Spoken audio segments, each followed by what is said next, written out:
You know what? Sometimes I buy something and afterwards I think, oh, what have I done? What have I got here? I don't even know. I have to check it out afterwards.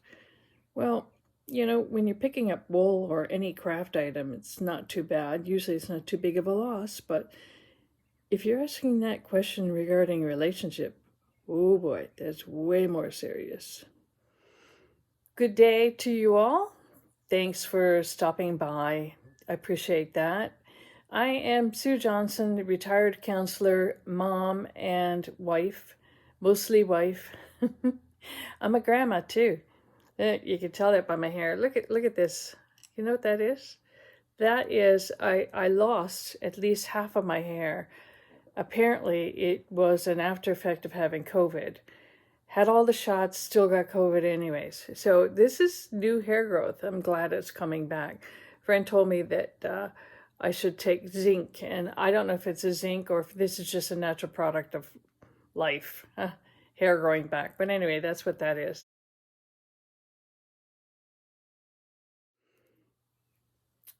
Ergonomic knitting needles, which means basically they're going to be good for you. You feel it's good in the hands. They're going to work well when you're working with them. And they have a few little features. One is this little knobby end.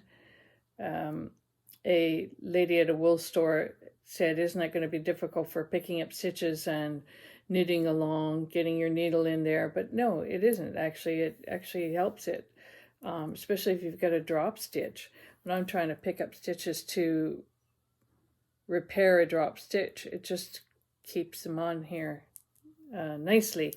Goes into your wool and you pick it up, and that's one of the advantages of it, is that your wool slides along nicely, but it doesn't fall off your needles. So it's got just enough grip, which I like, and yet it sort of slides along nicely as well. So I like that about it. And here's another effect. The thing that they've done is they've created this. See if I can get this. Forget that. Anyway, you see that knobby end? Well, what that does is it's sort of a cradle for getting your needles. There's one on each end, and helps your knitting needles stay together. Just get it in here, and now I have a baton. So, and they come in all kinds of sizes, and they are also in circular needles as well. So I have, I don't know, but several sets. What I'm doing is I'm gradually getting rid of my old knitting needles, some which are steel, some are plastic, getting rid of those, and replacing it with these Prim knitting needles. So you can get them at Michael's. That's where I got mine. You can get them online. They're a little more expensive online, but now what am I working on? I'm working on yet the third tube top, same pattern that I'm enjoying, and I'm making progress. I'm getting there. I love the design. It's like a painting, I think, when I like a painting. So that effect shows up when you are knitting in the round. The stripe effect is when you're knitting back and forth on straight needles, knit and purl. So see how that goes stripe, and this is more of a design. Anyway, I'm pleased with this. I tried it on. It worked for me. I don't know if you have ever used the, pull it out here, the knitting barber. They're great silicone strips. They go on the end of your knitting needle. Let's grab a knitting needle. It doesn't have anything on it. And when you're knitting, and you can pull this through your work, and you can try your work on. So it works really good, but I'll tell you what happened to me the other day. I was trying this on, and suddenly I heard this little pop noise. I'm like, oh no, don't tell me. Yep, okay, we're going to tell you anyways. The silicone end came off, and I lost a few stitches. I just had to pick them up again, so not a big deal, but But other than that, they work really, really well. They're also good if you just have to put some stitches on hold for a little bit.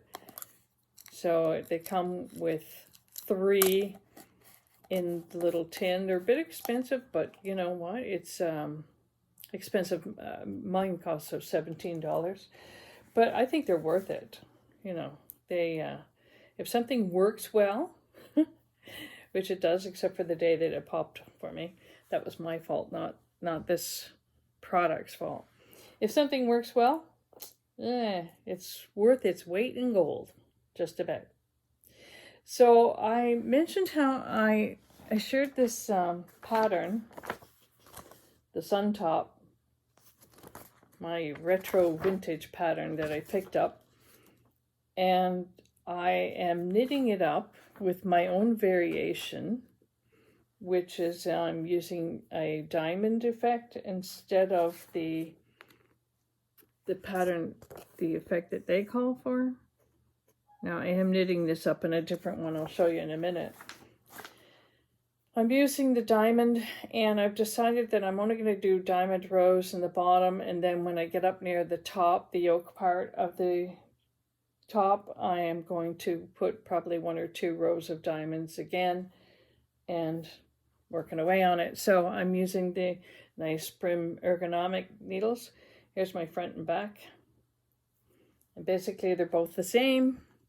And then they get tied up, and use a ribbing here and then off the shoulder with these little crochet and buttons parts to it, which is great. Okay, so but the problem I found with this, in following the pattern, honestly, the pattern, it says, this is the pattern here, and they say 16 rows completes the pattern, and the way it's done, I'm actually doing it according to their instructions, sort of. You've got these alternating rows of eyelet. Okay, that's great, but I'll be darned if I could follow that. It just was not working out and not coming into a nice, neat little order for me. I don't know if that's a flaw in the pattern or what. So since I picked this one up for free for me, I got it at my second-hand shop. I was going to pay for it, and they said, oh, just have it. Okay, I'll just have it. I'll keep it. I did find it online in Etsy, and then I purchased it because I thought maybe that's an error in the pattern itself, and whoever's selling it now has corrected it, but guess what? What I have here in paper is exactly what I got on Etsy, so no difference. So I am rewriting the pattern. And then maybe one day I'll make it available and I'll sell it myself. Meanwhile, if you want it, you can have it for free. So what I'm doing is the same effect, only my plan, my instructions here, or the design, what I'm doing is way more simple compared to what is in the booklet. I am just simply going across, let's see, I started with 5 knit across, and I create the eyelets, which is a yarn forward, slip 1, knit 1, pass the yarn over, and then I do about 4 or 5 regular stitches knitting, and then I just repeat that. And then when I do it the second row, that's what I did here, about 5 or 10 in, I just alternate it so that you've got an alternating eyelet pattern that's going on. So that is that. And like, why make it difficult? This is what I don't like about patterns, and sometimes why I try to do my own thing is because some of them are really complicated. Like the reason I follow the pattern for this tube top, and I've looked at other tube top patterns, some of them are like super complicated, but this one's easy. It starts off with the back portion, you flip it over, you attach and do your bands, and then you work on the front piece, you add stitches, you work on the front piece, then you join the front and the back by using circular needles, knit it to the end, do your ribbing, and you're done. And it's like so simple. I except for, shaping the armholes and that, I pretty much have it all in my head. I could do it without looking at a pattern. The same thing with this. I can do this now without referring to a pattern because I just know what to look for. And again, that's important when you're knitting, knowing what to look for. So when I get to what I call the hole, the eyelet, then I know at that point, that's where I do the yarn over, slip one, knit one, pass it over, and then it creates that nice whole eyelet effect. Now let me tell you about this. This is called Kremke wool. It's really different. And this is where I bought something and afterwards I said, what have I got? I was, I looked for color, first of all, and I wanted cotton, and that's what this is. It says it is 95% cotton and, a small percentage of other fibers. And I thought, okay, and it's called denim. And I said, okay, denim, that's cool. I like denim. And I thought denim just referred to the color alone, but apparently not. Apparently, this is really made from recycled denim jeans. I looked online and I saw the whole process of it. It's on some places do it in Germany, some in India. They gather all these jeans. You ever wonder what happened to your jeans when you threw them out? Anyway, so they get these pile of jeans. They're sorted through by variations of color. Like some jeans are darker than others. And nowadays we have jeans with spandex, so they probably wouldn't use them. But they chop it all up and it goes into like a big vat and mush it all up. And it actually gets spun into this yarn that you can use for knitting. So I'm using it to knit my summer top with the eyelet effects. And, it feels like linen. And sometimes if you've knit with linen or even a linen cotton blend, it can be rather stiff. But when you wash it up, it softens up, and it softens up with time. So my knitting friend tells me, because she has a number of linen cotton tops that she's knit up. So imagine that. There's always something to learn, right?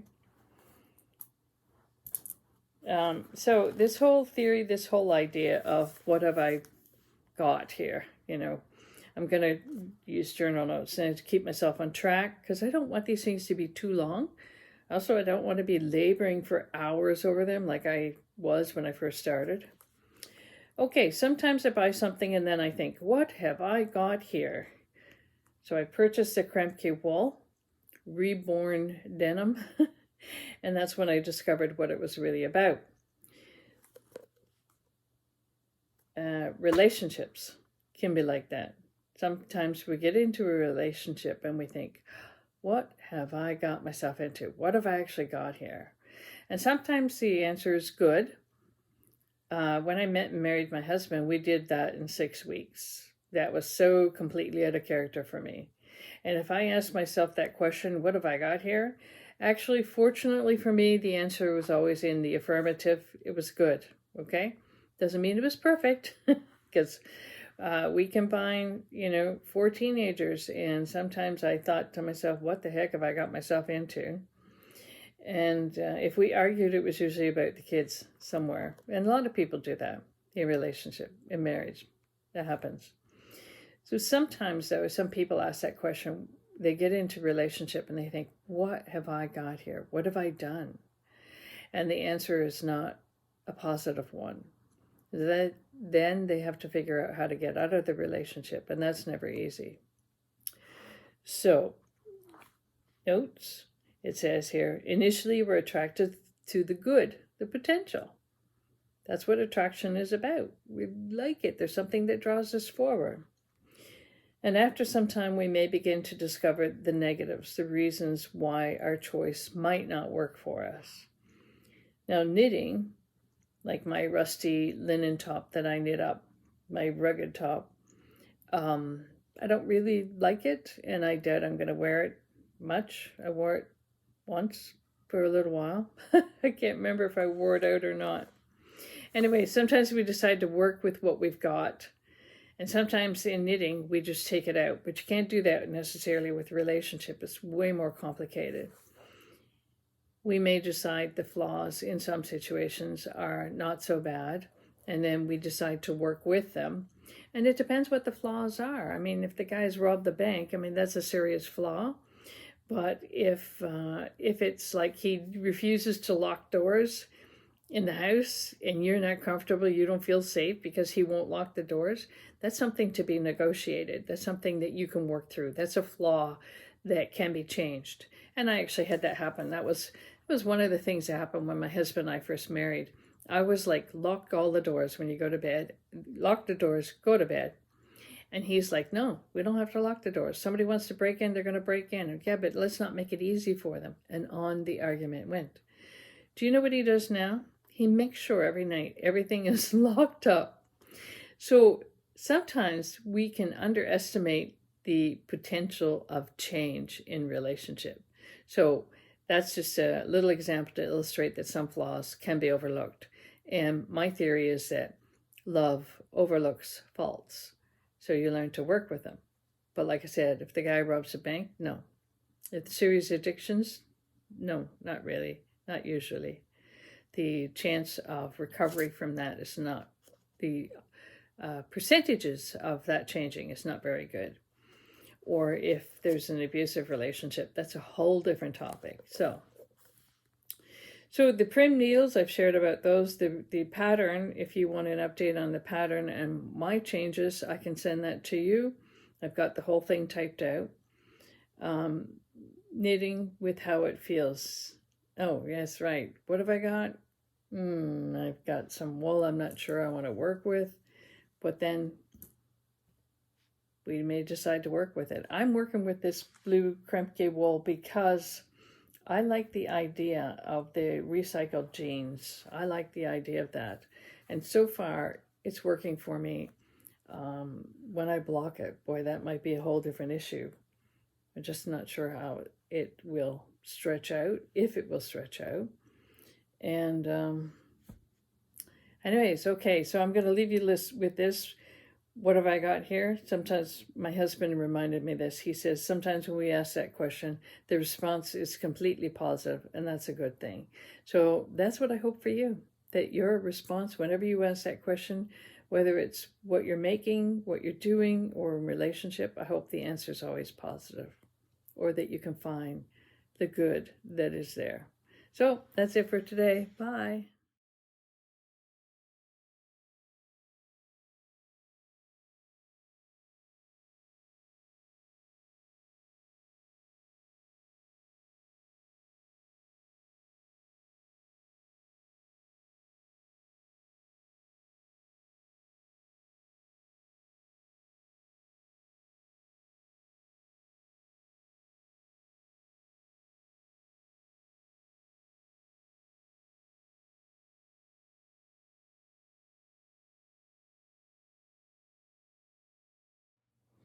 Okay, here's what I would like you to do.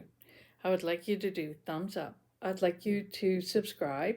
I'd like you to leave a comment, and you can ask a question and I will answer. Hopefully I have the answer. I usually have something to say. Is that it? Oh, there's a notification bell. You can hit that, select that as well. And this is what people do for YouTube. You know what? I'm trying to grow a channel. I'm working to get home.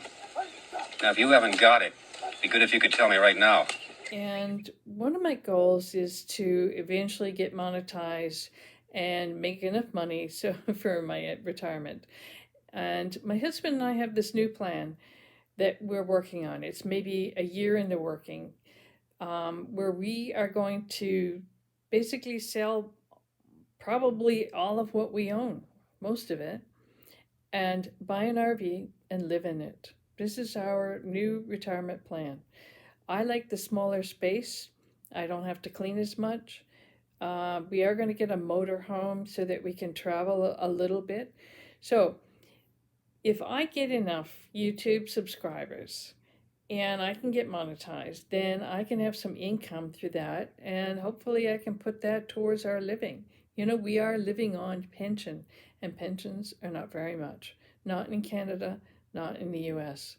So we work part time, and it's mostly because we want to, because we're able to, because it's of interest. But you know what? My husband's 80 and working on 81st year, etc. And we would like to enjoy a different kind of time together. So that's our goal. So if you subscribe and hit the bell and all that sort of stuff, then maybe I can get more people and potential for income. So we'll talk to you later. I'll talk to you more about that as we go along.